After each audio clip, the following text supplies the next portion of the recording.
Hello అండి, welcome to sweeties kitchen. నేనైతే ఈరోజు వెయిట్ లాస్ అవ్వాలనుకునే వాళ్ళకి ఒక మంచి బ్రేక్ఫాస్ట్ రెసిపీని చూపించబోతున్నాను.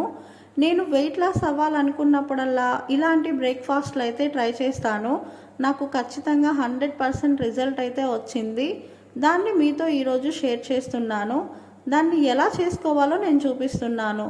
ముందుగా ఓట్స్ని మిక్సీ పట్టి ఒక గిన్నెలోకి తీసుకోవాలి.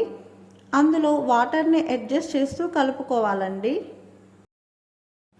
ఇలా ఉండలు లేకుండా కలుపుకొని పక్కన పెట్టుకోవాలి. తర్వాత ఒక 2 ఎగ్స్ని ఒక కప్లోకి తీసుకోవాలి. వీటిని బాగా కలుపుకోవాలి. ఇవన్నీ కలిసిన తర్వాత మనం పక్కన పెట్టుకున్న ఓట్స్లో ఇవి వేసుకోవాలి. వేసుకొని దోశ బ్యాటర్ వచ్చేలాగా వాటర్ని అడ్జస్ట్ చేసుకుంటూ బాగా కలుపుకోవాలి. తర్వాత ఇందులో వేయడానికి కొన్ని ఉల్లిపాయ ముక్కలు, కొన్ని క్యాప్సికమ్ ముక్కలను చాపర్లో చాప్ చేసుకుంటున్నాను.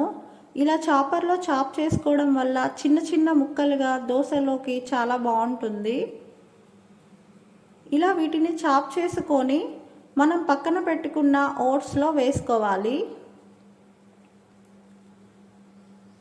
తర్వాత సన్నగా తురిమిన క్యారెట్ ముక్కలను వేసుకోవాలి.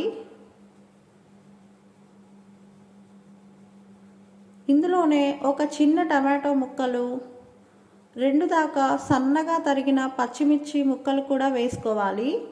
ఇందులోనే మిరియాల పొడి 1 స్పూన్ వేయాలి. 1 స్పూన్ సాల్ట్ వేసుకోవాలి. 1 స్పూన్ అవిసె గింజల పొడి, ఇది వెయిట్ లాస్కి యూజ్ అవుతుంది. ఇందులోనే కొంచెం జీలకర్ర పొడి వేసి వీటన్నిటిని కూడా బాగా కలిసేలాగా కలుపుకోవాలి. ఇలా కలుపుకున్న తర్వాత స్టవ్ మీద ఒక ప్యాన్ పెట్టి దాని మీద నూనెను అప్లై చేసుకోవాలి. ఇలా మొత్తం ప్యాన్ వేడెక్కిన తర్వాత మనం కలిపి పెట్టుకున్న దోశ బ్యాటర్ని వేసుకోవాలి.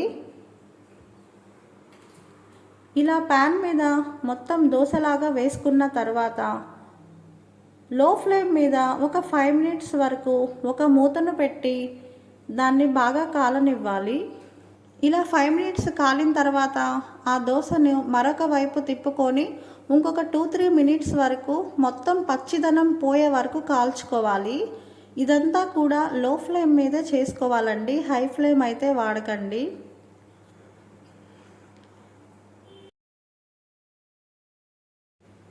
ఇలా రెండో వైపులా దోశ బాగా కాలిన తర్వాత ఇంకా సర్వ్ చేసుకోండి. అంతేనండి. చూడండి, చాలా ఈజీగా సింపుల్గా అయిపోతుంది కదా.